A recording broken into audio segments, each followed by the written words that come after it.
Hello, Laura with Listening with Love Tarot. And we're here to do a new moon in Aries reading for my Scorpio soul family. And I'm just going to ring the bowl and call on Spirit for our highest and best and clearest messages for our Scorpio family.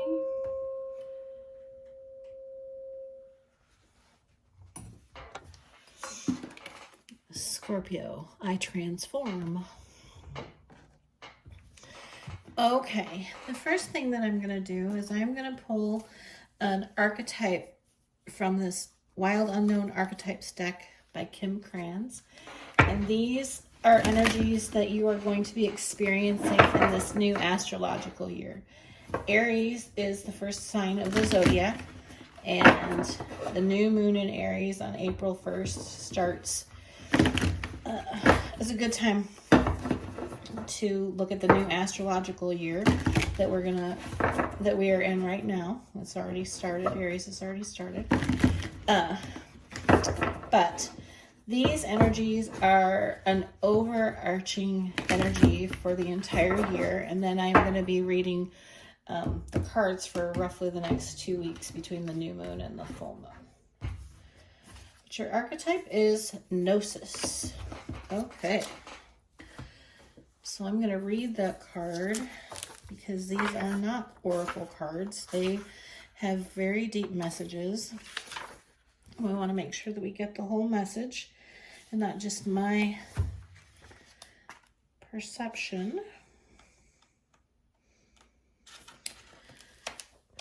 So, Gnosis. True knowledge is not found in facts and figures in scholarly books on library shelves. Rather, Gnosis points to the deep and timeless archetypical wisdom that rises from the felt experience of having touched the unknown with every one of the senses. Those who are drawn to Gnosis find themselves in esoteric studies, likely involving mysticism, alchemy, healing, or perhaps science. Knowing is their calling. Not knowing is their job description. No matter how far the alchemists take their studies, they come to the ultimate conclusion that facts slip toward mystery, and soon the mystery results in facts. This card signifies a knowing that is life-changing. Once you experience it, you are forever changed and become a guardian of Gnosis. The eternal mystery is calling you. Study your passion in the deepest way available to you. This is a very scorpionic card. And what I'm getting from this, Scorpio, is that while you are always on a journey to yourself, because that's basically the calling of Scorpio, is to deeply transform the phoenix, if you will, you are at a turning point in your knowing this year, and you are going to take it to a level that you may have not thought possible. But go where it takes you, is what I'm hearing. You won't be disappointed. All right. So, but on a lighter note, what do we have going for the next 6 weeks? We have the moon. We have the Queen of Pentacles. We have Temperance. We have the Four of Pentacles. The Seven of Swords. The Four of Wands, the Fool in reverse, the King of Pentacles, the Nine of Cups, and the bottom of the deck is the Devil. Whoa! That's never happened to me before. I'm not even sure what to make of that. All right, so we're going to gather these all back up.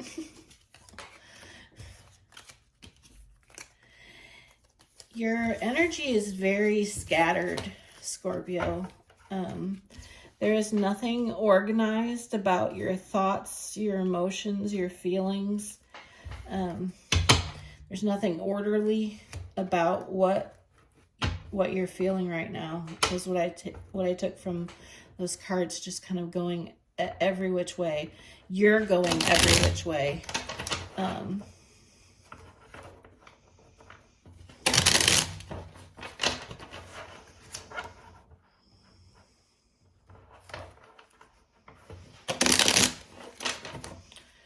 So we're going to clarify these cards. You have the Empress at the bottom of the deck. We have the Moon and the Five of Swords. We have the Four of Wands and the Queen of Pentacles. We have the Temperance and the Knight of Cups.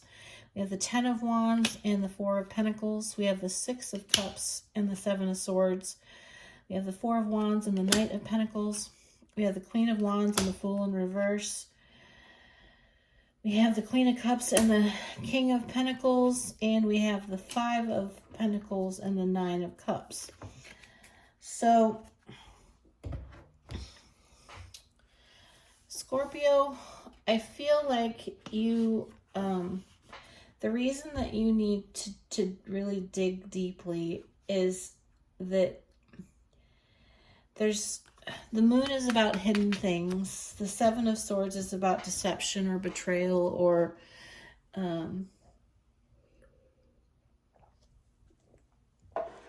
denial. And the Five of Pentacles is about lack. The Ten of Wands is about needing to release burdens. And the Four of Pentacles is about holding on to things too tightly. And so there's a lot of dynamic tension in this card assortment. Even not reading them individually, just the energy of this is just difficult. So we have the Moon, and it is covered by or clarified by the Five of Swords. The Moon is about things that are hidden from you, things that you don't know about the thing. It can be the subconscious. It can be other things that people aren't telling you, a multitude of things that are under darkness. And I'm really drawn to the two wolves, the dark wolf and the light wolf howling at the Moon. And I feel like these are the secrets that are hidden.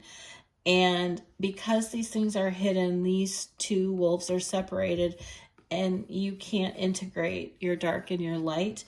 And that's creating a lot of mental conflict, which is what this Five of Swords card is most often about, mental conflict. And so because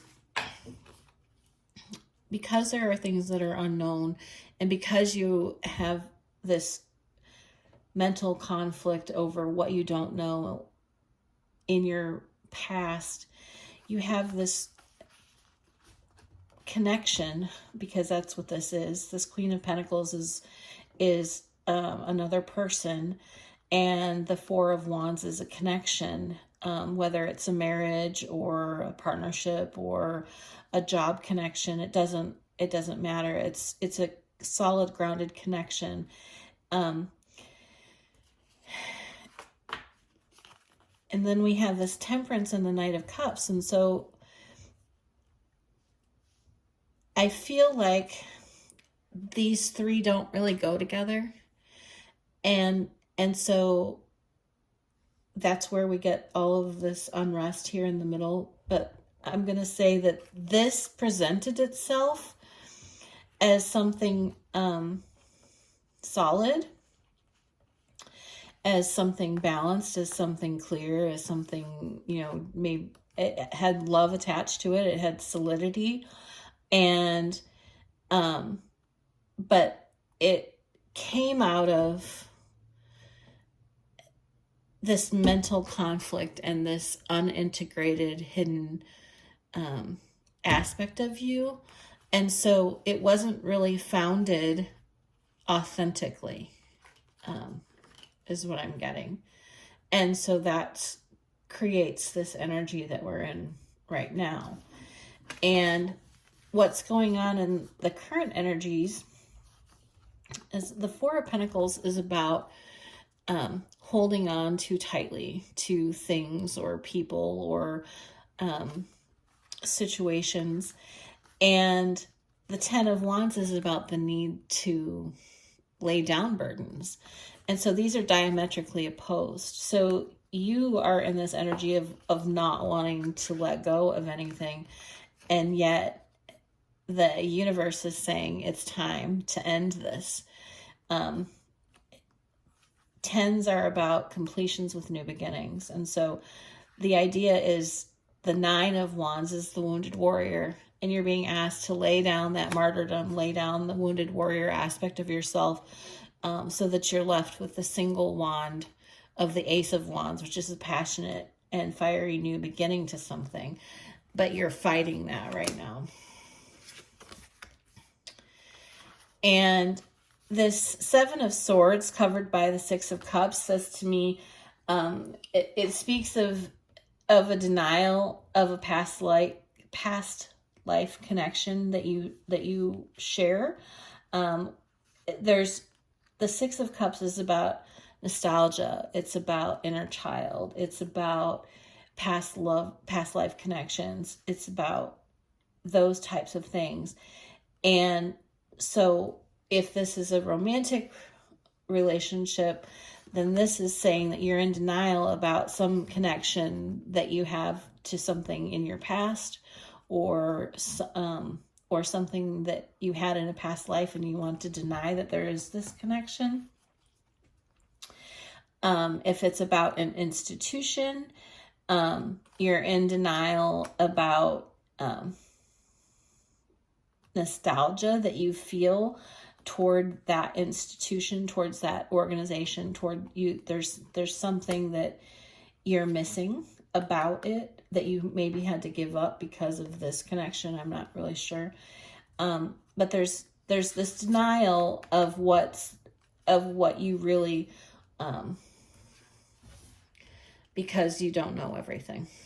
Notice how similar those cards are. Okay. So we move into this 4 of Wands, and the 4 of Wands is a repeating energy, but this time we've stepped back, we've regressed. So we were paired with the Queen of Pentacles, and now the 4 of Wands is paired with the Knight of Pentacles. So there's this need to pull back, to step back from this energy. This is a very slow moving, grounded energy, and I feel like you want what you had here. But in order to do that, you really have to let go of the denial of whatever it is that's keeping you from this, so that you can rebuild. And what I'm getting from this Knight of Pentacles is a rebuilding energy. And that's because Knight of Pentacles are a very slow building, but grounded and solid energy. And you're feeling the need to rebuild. In the upcoming energies, you have the Fool in reverse. And the Fool is about new beginnings and leaps of faith. And the Fool in reverse is about not taking that leap of faith, not taking the risk. And this risk that you aren't taking is associated with this Queen of Wands. And Queen of Wands are fiery, passionate people. This gender is irrelevant. It could be a male or a female, but you have an opportunity that you aren't pursuing with someone else who is vastly different than the person that shows up here. And as you deny this, you're denying this connection, you're moving into a King of Pentacles energy of your own. And typically you would be the King of Pentacles or the Queen of Cups. And so you're showing up as a clarifying energy rather than the primary energy in this. And so this says to me that you're looking for something that is even more grounded, more real, more everything than you had here and that you envisioned here. There's something that you're coming to a realization that you don't want to be in lack anymore, that you really want fulfillment. And but there's still a lot of confusion for you, which is why I feel like this gnosis is coming up, because you need to really unearth and integrate the darker aspects of yourself so that you can get to the bottom of this, because the energies at the bottom of the deck, you have the Devil, Seven of Wands, and the Ten of Pentacles. So this is about codependency, and this is about being self-protective, and this is about this solid commitment that you've been seeking throughout this entire thing. And what's keeping you from having this are these codependent and overly protective energies, because ordinarily the Seven of Wands can be defensive. It has a defensiveness to it, but it can also just be protecting yourself. But when it's combined with this energy, you're being overly protective and codependent, and you're keeping yourself from this thing because you're in denial. This is the Seven of Swords again. You can't have this because you're in denial of it. You're keeping yourself from it. And at the bottom of the clarifying deck, you had the Empress, which is the creative energy. And you need to make this decision. The Two of Wands is about a decision, a passionate decision.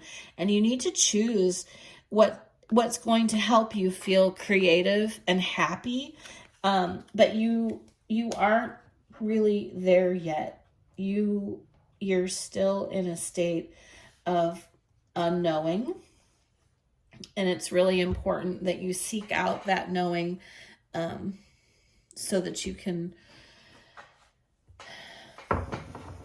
feel content again, is what I'm picking up on. So Scorpio, a little bit of a heavy read. So let's see what we can get from these Moonology and Moonology manifestation cards to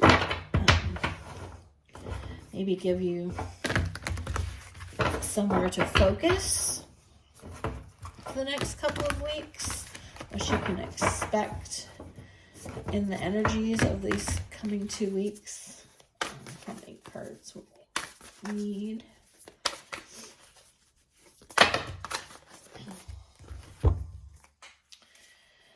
Okay, we have 3 cards. We have your dreams need a practical plan, full moon in Taurus.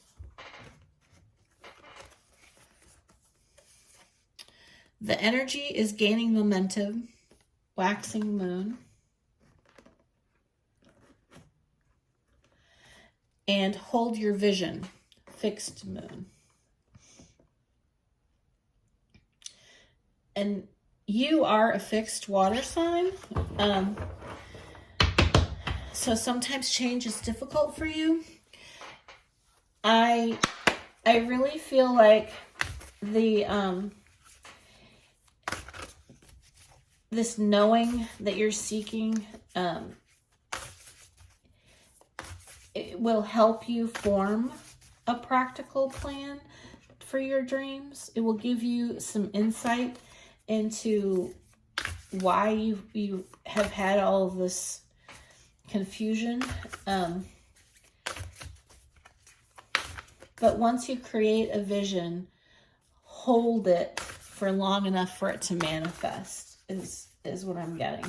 So new moons are a great time to set your intentions for things that you'd like to manifest, Scorpio. So I would keep it simple, because if you get too in depth, you might get into the weeds and it might be harder to hold your vision. I would start small.